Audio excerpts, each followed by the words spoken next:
Então vamos lá para mais um aulão hoje com a professora Lília, ela que é juíza lá no Tribunal de Justiça do Distrito Federal e vai compartilhar com a gente hoje o conhecimento dela, né, toda a experiência sobre vara de família. Então com vocês, para vocês, professora Lília, seja muito bem-vinda. Obrigada, Paulo. Obrigada pela presença de todos. É uma satisfação estar aqui. Eu queria agradecer esse convite. Eu que amo falar do direito de família, poder ocupar esse espaço e falar na prática, né? Como você bem colocou, nós temos uma legislação geral que, quando aplicada na prática, requer aí é, análise de peculiaridades, né? Porque nós estamos trabalhando com uma área muito sensível, que é a área de família, e nós temos que pensar também que essa família tem uma proteção especial do Estado, e é sobre isso que então a gente vai tentar tratar aí nesse encontro, né? Falar da prática e trabalhar peças relacionadas então ao recebimento da inicial. Obrigada, Paula, pelo convite, pelo Instituto em Prática. Para mim é realmente uma honra, uma satisfação fazer parte desse projeto que capacita, que trabalha aí com aqueles que estarão diretamente ligados à assessoria. E hoje eu preparei um material específico do passo a passo do recebimento da inicial. No módulo que nós gravamos, nós aprofundamos mais, né, pensando nas ações das varas de família, desde o recebimento até a sentença, e em alguns casos trabalhando também o cumprimento de sentenças, sobretudo nas ações de alimentos que nós temos aí o cumprimento, seja pelo rito da penhora, seja pelo rito da prisão. Mas aqui eu selecionei alguns pontos importantes, nós vamos conseguir, no limite de tempo, trabalhar todas as ações. Eu separei aquelas que eu considero mais importantes, que são mais comuns nas varas de família, começando pela ação de alimentos. Quem trabalha em varas. Acho que eu mutei o seu áudio, Lília, deixa eu só pedir para ativar de novo. Aí, pode voltar. Aí, você consegue ativar de novo? Deixa eu pedir aqui para ativar. Prontinho, agora eu vi. Deixa eu até pedir uma desculpa inicial. Eu tenho mais costume em outras plataformas, estou voltando para o Zoom, então aqui às vezes eu tenho que me readaptar aqui, mas vai dar certo, né? A gente tem essa facilidade da tecnologia que é maravilhosa, nos aproxima, eu aqui do Distrito Federal e vocês, né, em diferentes lugares do Brasil, e a gente se aproximando, mas às vezes precisamos nos adaptar aqui para facilitar esse encontro. Como eu disse, né, para quem trabalha em vara de família sabe bem que a maior parte das ações é relacionada a alimentos. Alimentos, seja o pedido de alimentos, a oferta de alimentos, revisão de alimentos, exoneração, cumprimento da sentença de alimentos e execução. A gente vai trabalhar o recebimento de iniciais das ações de alimentos, mas também selecionei outras relacionadas a divórcio, união estável, guarda, tentando então abarcar aquelas principais para a gente aproveitar o máximo esse nosso encontro, essa nossa prática. Eu vou começar então a compartilhar o material aqui, para a gente então, vamos ver se está tudo certinho. Paulo, só queria que você me ajudasse a ver se está certinho aí. Tá aparecendo para a gente aqui. Perfeito. Então, eu selecionei um material aqui para apresentar para vocês, focando na prática, né? A ideia é realmente trabalharmos a prática, mas para que a gente avance na prática do direito de família, é preciso considerar o que que nós estamos falando quando pensamos em trabalhar peças relacionadas à vara de família. A vara de família trabalha, então, com essas ações que envolvem casamento, formas de dissolução do casamento, união estável, filiação, adoção, poder familiar, curatela, tutela, alimentos, guarda, aquelas ações relacionadas à guarda, que envolvem o regime de convivência. Hoje nós falamos aí sobre a questão da alienação parental. Então, tudo isso em trâmite em varas de família. Nós temos aqui no Distrito Federal uma peculiaridade, né, porque aqui nós temos varas específicas de família, a depender da organização judiciária, a vara acumula competência civil e até sucessões, mas aqui nós vamos pensar, então, na competência específica da vara de família. E nesse sentido, eu coloco para vocês a importância de pensarmos que atuar numa vara de família envolve considerarmos que aqui não basta pensar na resolução do processo. Se o direito hoje, né, o Código de Processo Civil já versa de forma bem direta sobre a importância de tratarmos o litígio e resolver o litígio em detrimento do processo, na vara de família, esse olhar é ainda mais cauteloso, né? Quando nós pensamos que grande parte das ações tratam sobre direitos que envolvem crianças e adolescentes e pessoas idosas e outros vulneráveis, nós temos que ter esse olhar mais sensível na análise de cada processo. Então, quando nós pensamos na parte procedimental, e eu trago aqui de antemão o artigo 693 do CPC, que vai tratar, né, sobre o procedimento nas varas de família, eu destaco, né, esse olhar cauteloso que nós temos que ter para buscarmos a resolução do conflito.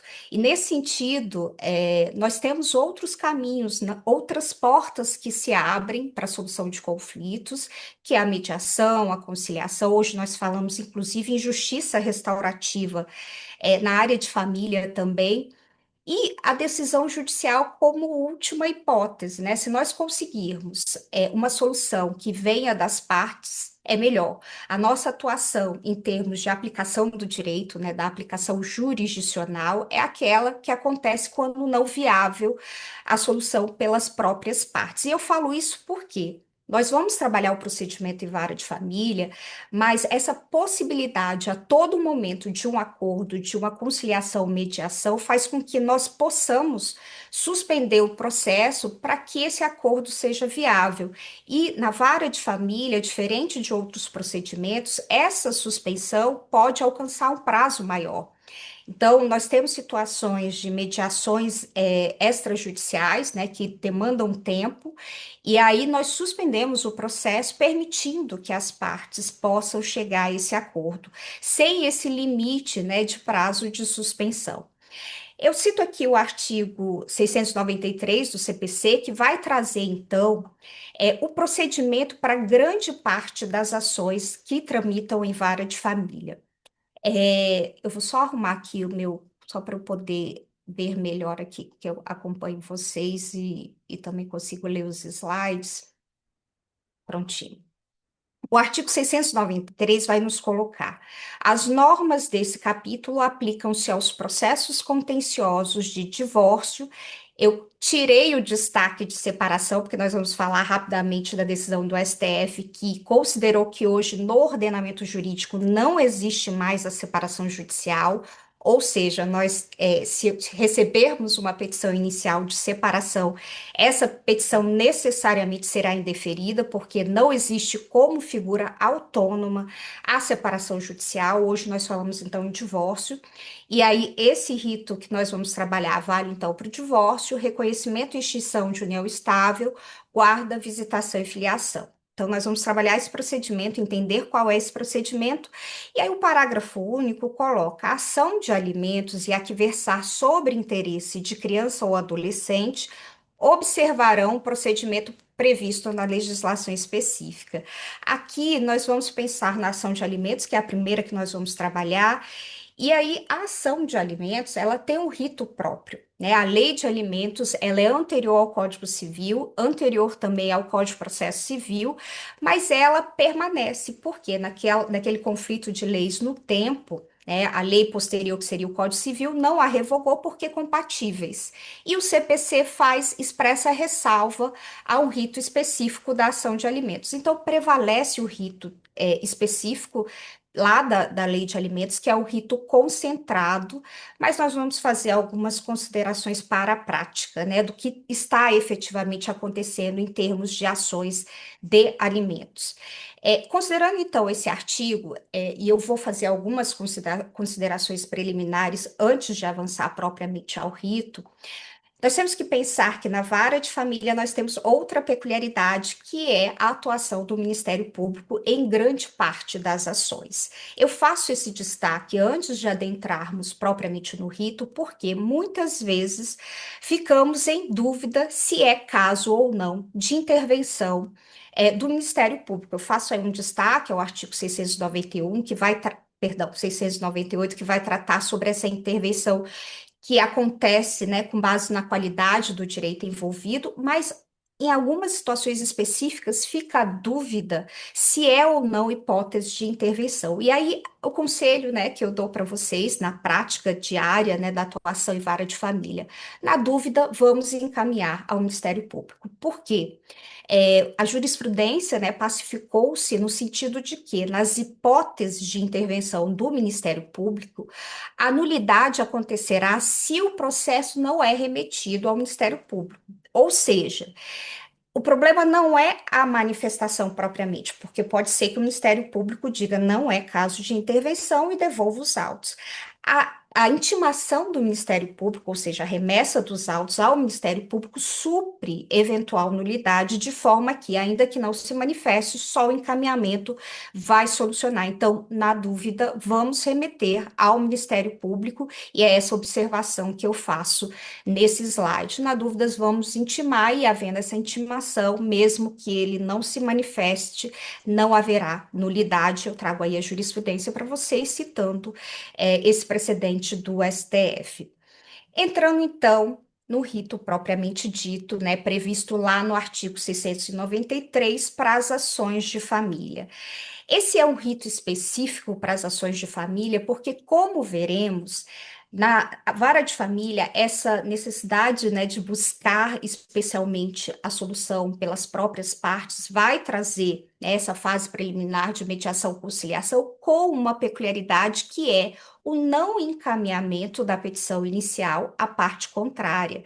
A ideia é que na audiência preliminar, nessa audiência de tentativa de conciliação e mediação, a parte vá desarmada, né? Ela vá com o sentido de fazer o acordo. E a gente sabe, na prática, que na petição inicial são alegados fatos que acabam aumentando o litígio. Então, essa é uma característica das varas de família, do procedimento da vara de família, que é o encaminhamento da citação sem a petição inicial, sem a cópia da petição inicial. Então, eu digo que o recebimento da inicial é uma fase muito importante. No nosso curso, né, quando a gente vai trabalhar lá no módulo de de assessoria de vara de família, eu trabalho com mais cuidado essa análise preliminar da petição inicial em vara de família. Eu brinco com a minha própria assessoria que se a gente recebe mal uma petição inicial, nós temos um risco de criarmos um monstro, ou seja, um processo que lá na frente vai dar muito trabalho em termos de solução. E nós temos que pensar também, né, que chegar lá na frente e perceber alguma nulidade, alguma irregularidade, vai atrasar, né, aquele processo, prejudicando as partes. Então, a análise da inicial é uma fase importante, é uma fase que nós vamos ver legitimidade, competência, né, o próprio rito que será adotado, e isso a gente trabalha melhor lá no nosso módulo. Aqui a gente tem uma limitação, eu vou focar no procedimento propriamente dito. Então, nessa análise da inicial, pode acontecer um pedido de tutela provisória, uma tutela de urgência, uma tutela de evidência. Eu vou trabalhar alguns exemplos com vocês. E marcamos, então, a audiência preliminar. Grande parte, né, dos juízos já tem o núcleo de mediação. Aqui no Distrito Federal, nós temos um núcleo próprio de mediação na área de família, então as audiências são marcadas por esse núcleo, e essa é a fase preliminar. Só em não havendo acordo que nós seguimos com a defesa, e aqui eu coloco o rito para vocês, e a gente não vai esmiuçá-los aqui, porque nós vamos trabalhar propriamente o recebimento da inicial. Mas o rito passa aí pelas providências preliminares, podendo haver aí irregularidades que vão ser solucionadas, e aqui nós vamos intimar o Ministério Público, se for o caso de intervenção. Fazemos o saneamento com a fixação dos pontos controvertidos, e é outro aspecto importante, né? Fixar bem os pontos controvertidos, né? Sobre os quais irão recair as provas, né? E nós teremos a especificação de provas voltada aos pontos controvertidos. Audiência, se for o caso, memoriais, parecer do Ministério Público, sentença. Esse é o rito previsto no artigo 693 do Código de Processo Civil. Vamos entrar, né, nas peças propriamente e pensar que antes de avançarmos com a questão da ação que nós estamos trabalhando, nós temos alguns pontos que são comuns a todas as ações. E aqui eu trago a primeira questão, que é a análise das prioridades. Essa análise feita em relação a qualquer tipo de ação, e por isso que eu coloco aqui como forma preliminar. Então, uma das hipóteses de prioridade é a pessoa idosa, e aqui eu cito, né, um exemplo de deferimento dessa prioridade. Então, constando aí dentro das possibilidades, no caso da pessoa idosa, o deferimento, defiro a prioridade na tramitação do feito, nos termos do artigo 1048.1 do CPC, combinado com artigos 3º, parágrafo 2º da Lei 10.741, que é o Estatuto da Pessoa Idosa, tendo em vista que figura no feito parte com idade superior a 60 anos. Anote-se. Então, isso vai constar, e eu não vou reproduzir em cada um dos modelos que nós vamos tratar, é, é uma. É um deferimento que vai, é uma análise, né, de prioridade que vai valer para todas as ações. A questão da pessoa deficiente, aí, né, a citação é a mesma, o texto mesmo, só que válido, então, para a pessoa deficiente. Outra hipótese que devemos considerar é a vítima de violência doméstica, e nesse caso também terá prioridade, e faremos a anotação dessa prioridade. Se não for caso, né, se nós analisarmos a situação e entendermos que não é o caso de deferimento, o modelinho, então, de indeferimento, indefiro o pedido de prioridade na tramitação, tendo em vista que a presente ação não se enquadra em nenhuma das hipóteses previstas no artigo 1048. Simples, né? Vai ser aí o modelinho que vai se aplicar a todas as ações. Entrando na ação de alimentos, que é aquela ação mais comum nas varas de família, e pensando então que nós temos uma lei de alimentos que tem um rito concentrado, e nós temos o artigo 693, que trata de um rito que prioriza uma fase preliminar de mediação. Lá no artigo 1694, nós vamos tratar sobre os alimentos. Eu gosto sempre de inaugurar cada um dos temas, versando um pouquinho sobre a doutrina aplicável. Pensar que para a gente analisar uma ação de alimentos, nós temos que entender quem faz jus a esses alimentos, quem são aqueles que podem pleitear os alimentos. Então, lá no artigo 1694, diz que os parentes, os cônjuges ou companheiro podem pedir uns aos outros os alimentos de que necessitem. E aí nós vamos pensar que alimentos abarcam, né, não só alimentação, mas moradia, vestuário, saúde e tantos outros pontos, inclusive padrão de vida. Por que que eu coloco isso? A análise da inicial, né, naquele momento do recebimento da inicial, nós vamos fixar na ação de alimentos os denominados alimentos provisórios. E esses alimentos, em princípio, devem abarcar mais do que a alimentação propriamente. Nós fazemos uma diferenciação entre os chamados alimentos naturais e civis. Para quem faz concurso, né, essa nomenclatura é importante para questões objetivas, sobretudo, né, os alimentos civis ou côngruos, que são aqueles que abrangem mais do que a própria subsistência. Os alimentos naturais seriam aqueles indispensáveis à subsistência. A gente tem que fixar pelo menos isso para garantir o mínimo da dignidade da pessoa humana. Os alimentos ditos naturais ou civis, perdão, civis ou côngruos, seriam aqueles que vão além da subsistência, podendo abarcar aí o padrão de vida. Se nós considerarmos grandes jogadores de futebol, por exemplo, eles pagam muito mais de alimentos do que aqueles ditos naturais, né? Abarcam um padrão de vida que vai bem além do que a subsistência. Então, nessa fixação preliminar, nós temos que ponderar que ali, de forma precária, ainda não temos provas sobre as reais condições de quem vai pagar. E por isso esses alimentos têm que ser fixados num montante que não vá comprometer, né, aquela pessoa que irá pagar. A gente tem que ter um cuidado nessa fixação. E aí, esse é o momento crucial do recebimento da inicial e fixação dos alimentos. Considerar que os alimentos podem ser naturais ou civis, esses naturais abarcando a subsistência e essa subsistência tem que ser considerada na fixação dos alimentos provisórios, mas não avançar tanto que possa comprometer a outra parte, salvo se já tivermos elementos suficientes para entender que aquela outra parte tem condições de pagar bem mais, né, do que a própria subsistência. Então, nesse momento inicial, eu faço essa ressalva: muito cuidado com os alimentos provisórios fixados ali no recebimento da inicial de alimentos. Por quê? Os alimentos são irrepetíveis. Uma das características dos alimentos é a irrepetibilidade e a incompensabilidade. Nós não podemos compensar e nem devolver os alimentos já pagos. Eu falo isso porque nós veremos, a súmula 621 do STJ vai nos dizer que os efeitos da sentença que reduz, majora ou exonera os alimentos, e hoje a jurisprudência diz que fixa também, retroagem à data da citação. Então, qualquer decisão que envolve alimentos, nós vamos fixar os alimentos provisórios ou reduzir provisoriamente, mas a sentença ao final vai retroagir à data da citação. Significa, e eu trago aqui um slide que traz um exemplo prático, significa que, fixados os alimentos provisórios, se ao final, depois da produção probatória, esses alimentos forem fixados em patamar menor, eles vão retroagir à data da citação conforme a súmula do STJ. Todavia, se já pagos, eles são irrepetíveis. Então, eu cito esse exemplo, um exemplo aqui em que o juiz inicialmente, né, fixa em 3 salários mínimos. Imaginem que o alimentante citado, ele passa a pagar, mas com dificuldade pega empréstimo, pede emprestado e paga para não ser preso, né, com o receio de ser preso.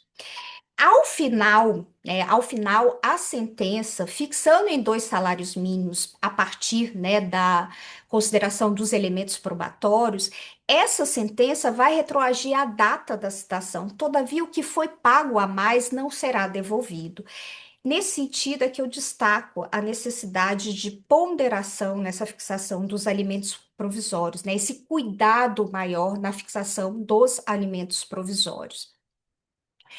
E nós vamos pensar que esses alimentos provisórios, né, são fixados inicialmente, os alimentos definitivos quando da sentença. Eu trago a lei de alimentos, já iniciando o procedimento propriamente dito. A lei de alimentos vai dizer lá no artigo 4º, ao despachar o pedido, o juiz fixará os alimentos provisórios. Esse entendimento, se fixado, né, se nós adotarmos o rito do CPC, para aquelas varas, e hoje a maioria das varas tem adotado o rito do CPC, ou seja, o artigo 693 e seguintes do CPC, mesmo adotando o rito do CPC, e ainda que não haja pedido expresso de fixação de alimentos provisoriamente, né, cautelarmente, inicialmente, antecipadamente, nós fixaremos de qualquer forma esses alimentos. Ou seja, se nós adotarmos o rito da lei de alimentos ou adotarmos o rito do 693 do CPC, de qualquer forma, fixaremos já no início da ação os alimentos, salvo se hipótese, por exemplo, de ex-cônjuges, em que já na inicial há a referência de que não há necessidade de alimentos provisórios, mas isso, em regra, não acontece. Então, a regra é nós fixarmos, esses alimentos provisórios devem ser fixados de forma cautelosa, né, com cuidado, porque são irrepetíveis, e ao final teremos a sentença com os alimentos definitivos que retroagem à data da citação. Então, como fixar esses alimentos provisórios? Então, no primeiro momento, nós vamos receber a inicial, fazer toda aquela análise preliminar. Vamos ver se é caso de fixação de alimentos, e aí lembrar, né? Em regra, nós estamos tratando de alimentos requeridos por filhos sob o pátrio poder, poder familiar, em relação aos seus genitores. Então, em regra, são os filhos menores pedindo alimentos para os genitores. Lembrando que, quando menor, né, sob o poder familiar, esses alimentos são devidos, bastando demonstrar quais as necessidades. Então, provando o vínculo de parentesco, os alimentos são devidos dos pais em relação aos filhos que estão sob o poder familiar. Quando maiores, nós veremos que esses alimentos podem perdurar até os 24 anos, se esse filho está estudando em ensino superior ou em curso profissionalizante. Há uma ficção jurídica de que os alimentos devidos em decorrência do poder familiar perduram até os 24 anos ou até o fim do ensino superior, o que acontecer primeiro. Em regra, na vara de família, os alimentos são pedidos pelos filhos em relação aos genitores, mas podemos ter alimentos requeridos contra os avós, e nós vamos ver essa como uma exceção. Podemos também ter os alimentos requeridos entre ex-cônjuges, também como exceção, e temos ainda hipóteses da pessoa idosa pedindo alimentos para os filhos. O que eu queria destacar é em relação a esse dever de alimentos, na linha colateral, só os irmãos podem ser acionados para pagar alimentos. E eu falo isso porque às vezes chega à vara pedido de tios em relação aos sobrinhos por não terem nenhum outro parente a pagar alimentos. Não tem filhos, não tem pais, não tem irmãos, e aí vão requerer aos sobrinhos ou sobrinhos requerendo aos tios. O STJ já fixou o entendimento de que a previsão do Código Civil do dever de alimentos, ela é exaustiva, não exemplificativa. Significa dizer que só aqueles que estão ali elencados no Código Civil são obrigados a pagar alimentos. E no Código Civil, além dos descendentes ascendentes, nós temos os irmãos, só os irmãos na linha colateral. E como então fixaremos esses alimentos quando requeridos por aqueles que estão legitimados a pleitear esses alimentos? Diz lá o 1695, são devidos alimentos quando quem os pretende não tem bens suficientes, nem pode prover, pelo seu trabalho, a própria mantença, e aquele de quem se reclamam podem fornecer-lhes sem qualquer desfalque do necessário ao seu sustento.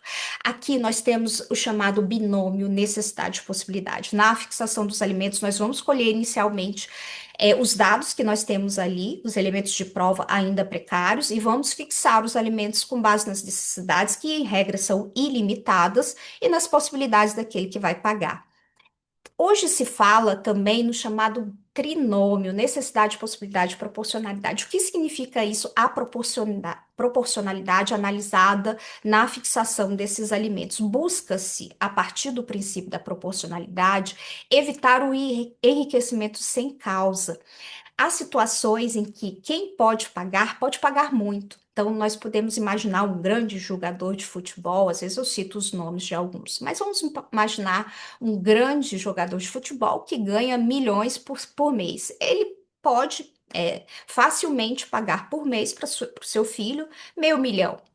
A título de pensão, mas não é razoável que se pague a título de alimentos meio milhão por mês para uma criança de tenra idade. Então, essa proporcionalidade vai ser utilizada para trabalhar aí a necessidade e possibilidade na fixação dos alimentos.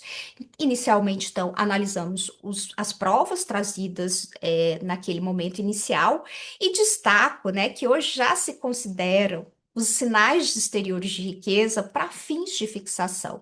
Interessante que nós temos vários julgados já considerando, inclusive, publicações em redes sociais para caracterizar esses sinais exteriores de riqueza e serem utilizados na fixação dos alimentos, tanto para os provisórios quanto lá em definitivo. Vamos fixar os provisórios e vamos dar continuidade a essa ação de alimentos, né, pelo rito que nós vamos trabalhar, as duas possibilidades, mas de antemão, eu trago aqui para vocês essas possibilidades dentro da ação de alimentos, dentro desse rito que nós vamos escolher entre a lei de alimentos e o CPC, mas quais são as possibilidades que teremos? Em regra, então, como eu disse, proposta pelo filho, e esse filho, aí outra consideração que faremos na inicial. O filho é menor, quem figura lá no polo ativo é o filho, que é o titular do direito. E ele vai ser ou representado ou assistido, né, pela genitora ou genitor, seu representante legal. Então, até os 16, ele é absolutamente incapaz, ele vai ser representado, A partir dos 16, ele vai ser assistido. Só faço aqui uma observação, que em regra é o filho que está lá como autor da ação de alimentos, mas o Ministério Público também tem legitimidade, é uma legitimidade extraordinária para figurar no polo ativo. É o Ministério Público que está lá, figurando como autor na hipótese de alimento para decorrentes aí do poder familiar. Então, é possível que o Ministério Público esteja como autor, mas isso é uma exceção em regra. Na vara de família, nós teremos ações propostas pelos filhos em relação aos genitores. É o filho que tem que constar do polo ativo. Se constar lá a mãe, nós vamos mandar adequar para que o filho representado ou assistido pela genitora ou genitor figure ali no polo ativo. Outra possibilidade são os chamados alimentos gravídicos. Houve discussões, né, quando no início dessa lei sobre os alimentos gravídicos, sobre quem figuraria no polo ativo. Hoje nós já temos pacificado o entendimento de que é a mãe que figura no polo ativo, quando no nascimento da criança ela passa a figurar no polo ativo. Às vezes, né, o nascimento acontece quando já há uma sentença, inclusive, fixando em definitivo os alimentos, e aí pode ser que os alimentos foram fixados com a mãe no polo ativo e o cumprimento de sentença vai ser com o filho, né, o menor, representado pela genitora no polo ativo. Então, esses alimentos gravídicos têm a peculiaridade de que na fixação, nós não temos que ter prova da paternidade, já que ainda, né, em fase de gestação. Nos alimentos gravídicos, bastam indícios, né, da paternidade, e aí a produção inicial para fins de fixação, ela ainda é precária. Então, geralmente vem fotos ou mensagens trocadas, publicações de Instagram que indicam uma relação entre a genitora e o suposto pai. Também temos a possibilidade dos alimentos avoengos, como eu disse, e aqui eu destaco, é uma responsabilidade, a responsabilidade dos avós é subsidiária e complementar, e nós vamos ver um modelinho de decisão que vai versar sobre isso, né? Quando se entra com a ação diretamente contra os avós, nós temos que observar, ora, se ainda não houve ação contra o pai ou a mãe, depende de com quem essa criança ou adolescente está, mas se não se manejou a ação contra aqueles que estão primeiramente obrigados, que são os pais, nós não receberemos a ação contra os avós. Outra possibilidade, né, que acontece em vara de família é promover direto contra os pais, contra o pai e os avós. Eu trago um modelinho em que a gente afasta os avós do polo passivo, porque primeiramente deveremos manejar a ação contra o pai. Ainda em termos de legitimidade, né, de possibilidade aí na vara de família, a questão dos alimentos da pessoa idosa, que tem a peculiaridade de aplicação do artigo 12 do Estatuto da Pessoa Idosa. Isso aqui é importante. Alterou bastante a questão das ações em varas de família, porque a partir dessa previsão do artigo 12, nós temos que, para a pessoa idosa, existe uma solidariedade entre os devedores. Então, a solidariedade ela tem que ter previsão legal e a única previsão de solidariedade nos alimentos é do artigo 12 do Estatuto da Pessoa Idosa. Por esse artigo, o que que nós temos? Quando a pessoa idosa pleiteia alimentos, ela pode escolher contra quem ela vai manejar a ação. Então, se ela tem vários filhos, ela pode escolher aquele filho que tem condições, e se esse filho tem condições de arcar com todos os alimentos, ele vai arcar. E aí ele pode ir em regresso contra os outros irmãos, mas a pessoa idosa poderá escolher contra quem ele vai manejar a ação com um destaque, né, que hoje a jurisprudência tem entendido que se aquele que é acionado chama os demais irmãos, por exemplo, né, se for o caso de irmãos, nós vamos indeferir esse chamamento em proteção à pessoa idosa. O que que isso significa, né? A jurisprudência tem se posicionado no sentido de que, se é caso de pessoa idosa, se ela escolhe a partir, né, dessa previsão do artigo 12 contra quem ela vai manejar a ação, essa pessoa que é escolhida não pode trazer o processo os demais co-obrigados. Ela deve se valer de uma ação própria para não prejudicar esse rito da pessoa idosa e garantir integral proteção a ela. Aqui eu trago e deixo para vocês, né? A gente vai tendo um tempo limitado e vai avançando. Eu vou deixar só como material de referência e outras questões que são analisadas. É muito comum em vara de família a conexão, a gente precisa analisar a conexão. Por exemplo, uma ação de alimentos, uma ação de guarda, tem necessariamente que haver a reunião, porque se nós não reunirmos, nós vamos ter o risco de decisões contraditórias, né? Decisões pode ser que eu fixe alimentos para aquele que está com a guarda. Então, há necessidade dessa reunião e eu trago aqui para vocês como apreciar a conexão, a reunião de processo, mesmo quando não há conexão, e deixo como referência aí o material para a gente entrar já diretamente na ação. De alimentos, eu vou avançar aqui alguns, peço até desculpa, porque eu trouxe o material completinho que eu vou entregar para o Paulo para deixar na plataforma de vocês. Esse material eu busco abarcar tudo, mas vou avançar para a gente já entrar no modelinho da ação de alimentos, começando então por ela. Na ação de alimentos, então, nós temos duas possibilidades, né? O rito pela lei de alimentos e o rito do CPC. A lei de alimentos traz um rito concentrado para aquelas varas que adotam o rito da lei de alimentos. Nós precisamos ter um modelinho que garanta toda a previsão da lei, porque quando dá citação, a parte tem que ser informada de toda a característica desse rito, né, que é a própria concentração, que significa que ali na audiência a defesa tem que ser apresentada. Então, eu começo, então, pelo rito da ação de alimentos. Aqui no Distrito Federal, eu desconheço vara que tenha adotado o rito da lei de alimentos. As varas têm adotado o artigo 693 do CPC, tendo então essa fase preliminar da audiência de mediação ou conciliação.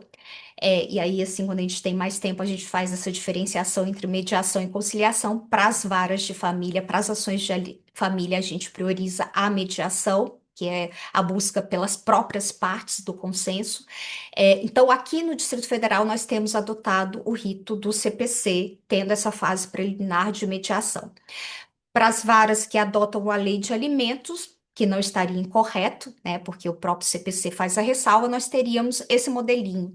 Defiro a gratuidade de justiça postulada, se for o caso, senão a gente vai constar aí que houve o recolhimento das custas, analisamos aquelas prioridades, né, que nós mencionamos lá no começo, e aí vamos tratar da fixação dos alimentos provisórios. E aqui eu trago o modelinho. Ante as informações trazidas pela parte autora em sua petição inicial, e aí vocês podem esmiuçar aqui, ante as informações que trazem que ele é servidor público, ou ele é autônomo, tendo uma empresa, enfim, vocês vão trazer minimamente essa informação. Fixo os alimentos provisórios, nesse caso eu estou fixando com base no salário mínimo, que é possível. Se ele tem vínculo empregatício, nós veremos um outro modelo em que, havendo vínculo empregatício, fixaremos com percentual sobre os rendimentos.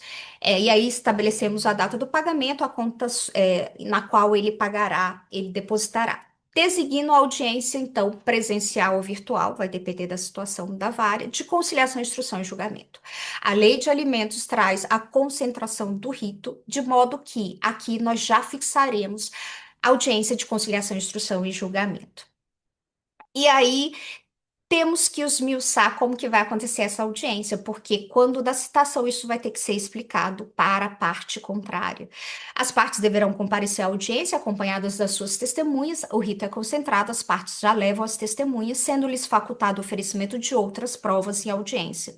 As testemunhas deverão comparecer à audiência independentemente de estimação desse juízo. O não comparecimento da parte autora determina o arquivamento do pedido e a ausência da parte ré ou comparecimento desacompanhado de advogado importa em revelia, além da confissão da matéria de fato que nós podemos considerar aqui na ação de alimentos. Na audiência, se não houver acordo, poderá a parte ré contestar desde que o faça por intermédio de advogado, passando-se em seguida a instrução e julgamento. Então, o rito é concentrado, nós começamos na audiência tentando o acordo, não sendo possível o acordo, já vamos apresentar a defesa, ouvir as testemunhas, ter as alegações ali finais e a sentença, se possível, audiência ou marcação da data para apresentação dessa sentença. Então, sendo concentrado, consta da decisão tudo isso, né? O que vai ser produzido ali na audiência. Então, continuando o modelo, cite-se, na oportunidade da citação, a parte requerida deverá ser cientificada de que seu prazo para oferta de resposta será a hora da audiência. É a previsão da Lei de Alimentos. A resposta deverá necessariamente ser assinada por advogado ou defensor público. Aqui no Distrito Federal, nas varas de família, nós temos a atuação do defensor público quando não tem advogado constituído. Fica desde já deferido o cumprimento da presente ordem, caso não encontrado destinatário, no endereço supra, via aplicativo de mensagem WhatsApp. Nós temos normativa do nosso tribunal sobre a citação por WhatsApp, e por isso eu consto nesse modelo, que é o modelo que nós utilizamos aqui no Distrito Federal.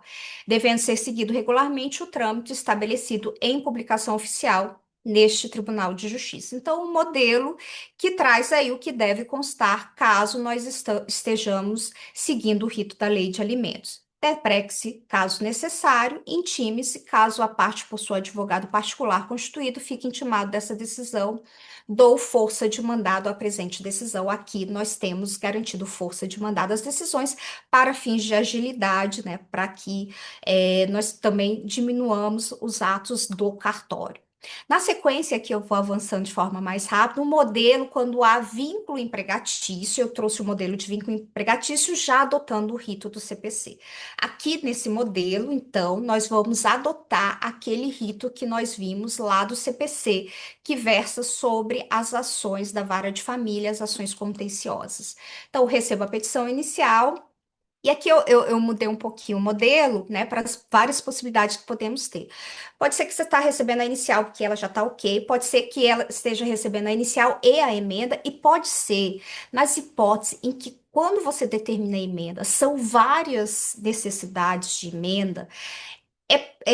Nesses casos, eu particularmente, quando determina a emenda e é muita coisa que precisa ser alterada, eu já consto daquela determinação de emenda que a emenda deverá vir na forma de uma petição inicial substitutiva, né? Para que venha a nova petição inicial já com todas as alterações. Então, pode ser que você esteja recebendo a petição inicial, pode ser que esteja recebendo a petição com a emenda, ou pode ser que esteja recebendo a petição inicial substitutiva. Custas recolhidas, se for o caso de deferimento de gratuidade de justiça, também vai custar aí. E aí, a fixação dos alimentos provisórios.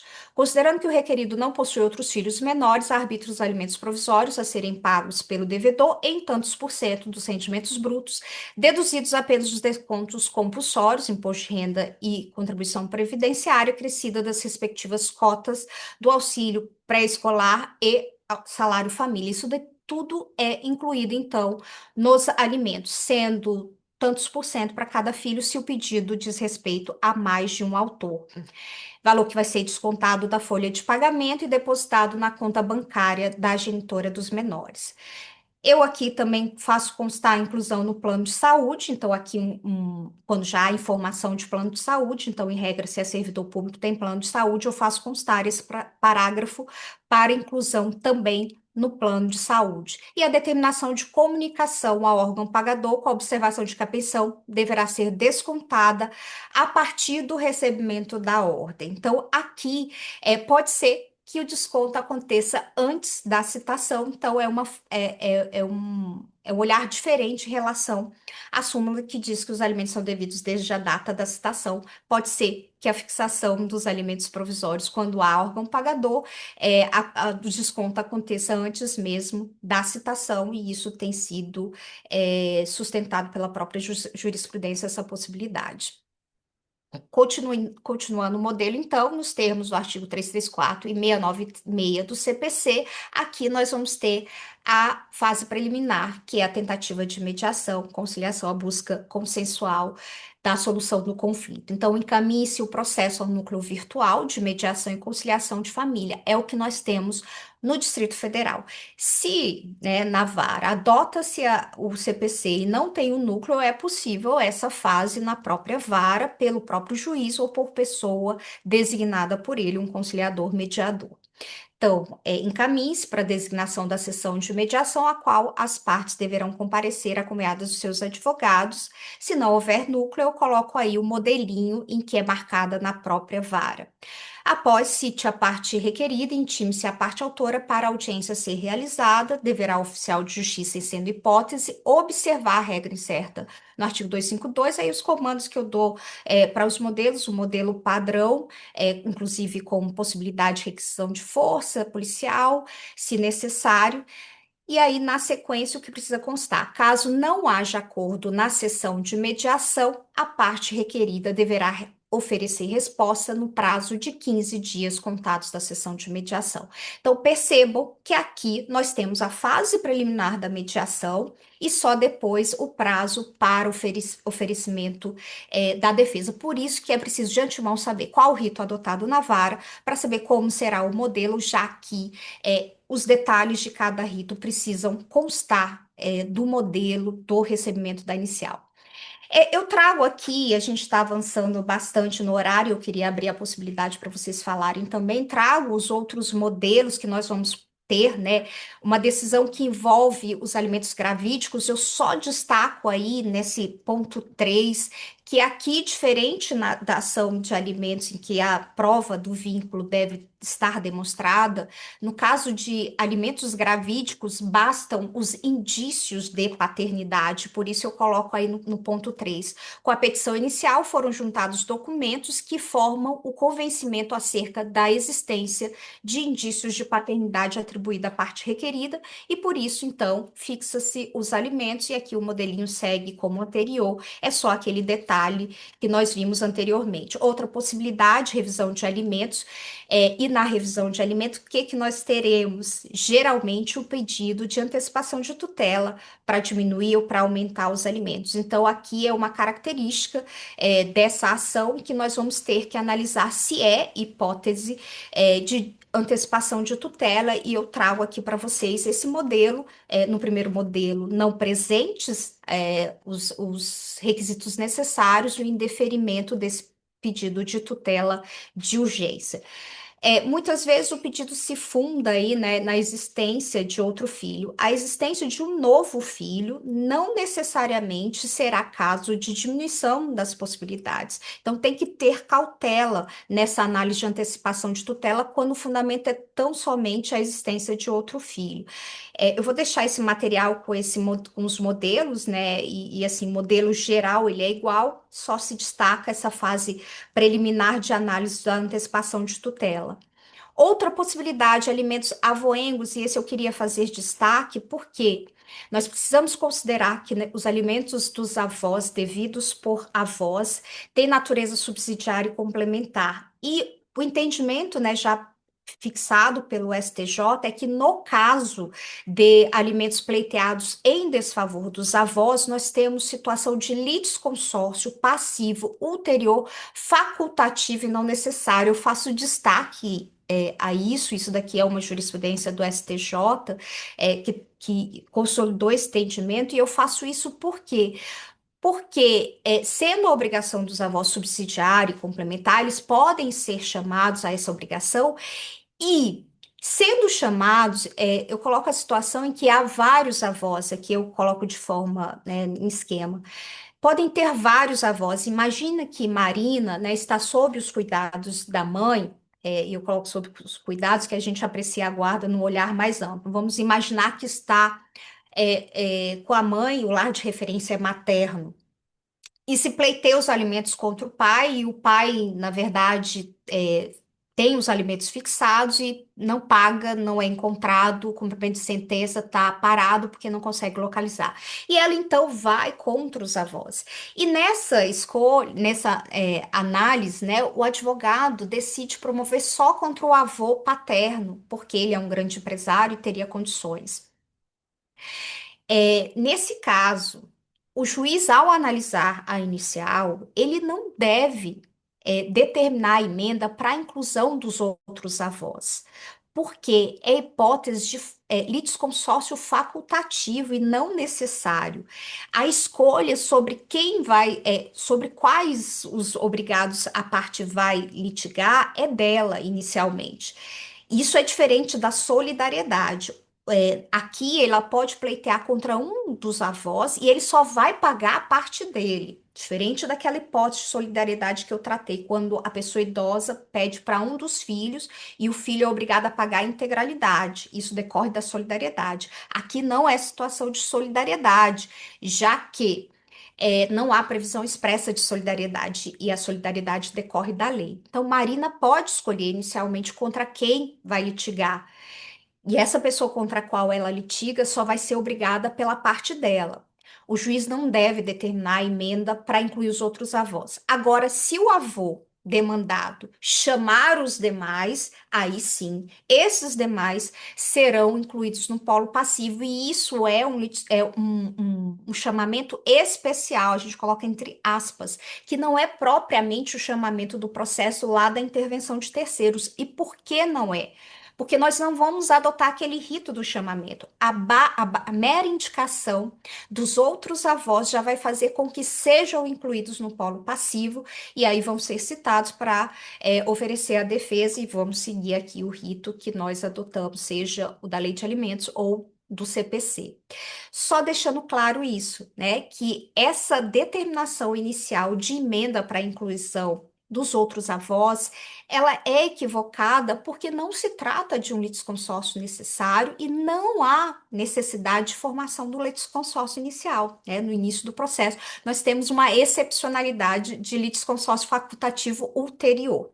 Ok, e aí avançando, já caminhando para o final mesmo, dado o avanço do tempo, né? Eu deixo aí como material de referência para vocês esses modelos, e aqui, olha, o modelo então de decisão em que eu vou fixar os alimentos. Nesse modelo aqui, a parte autora logou demonstrar ter acionado inicialmente o genitor para o recebimento dos alimentos, demonstrando ainda que o seu pai encontra-se em local incerto e não sabido, o que justifica, em princípio, o acionamento do avô materno. Então, aqui a justificativa para já demandar o avô na inicial.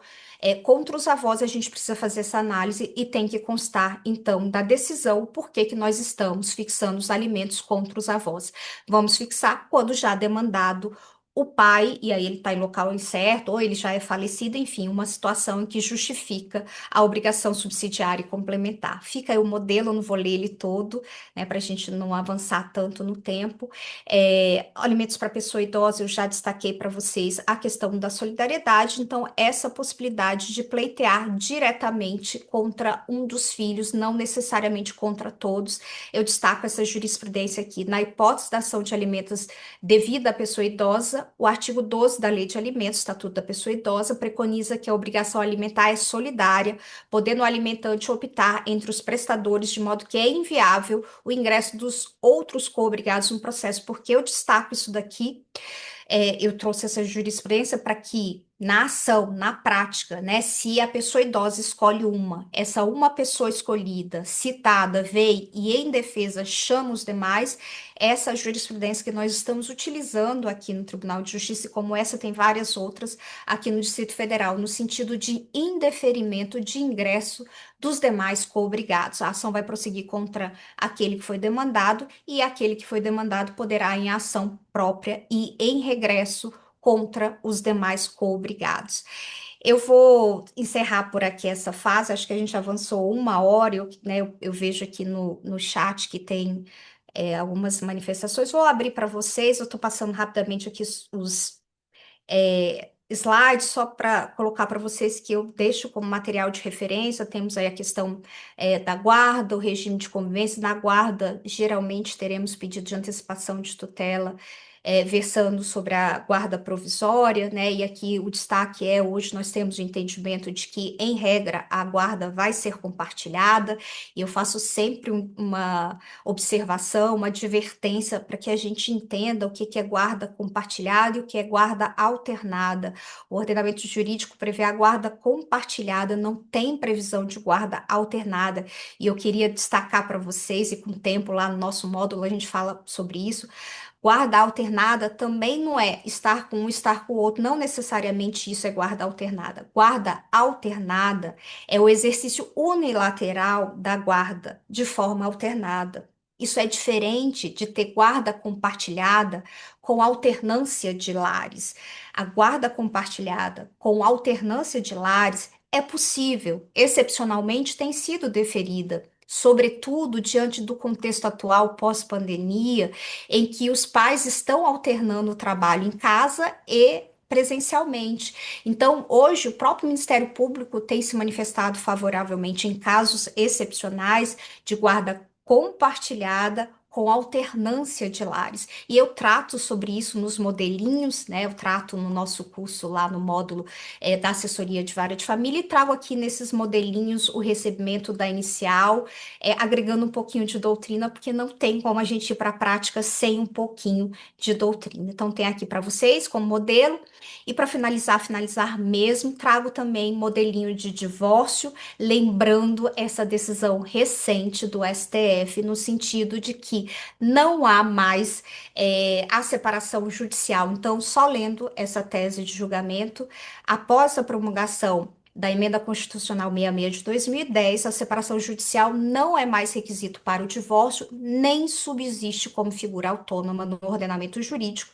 Sem prejuízo, preserva-se o estado civil das pessoas que já são separadas, ou seja, aquelas que se separaram e nunca converteram em divórcio, continuam sendo separadas. Agora não receberemos ações de separação. Esse pedido deve ser indeferido porque só temos o divórcio.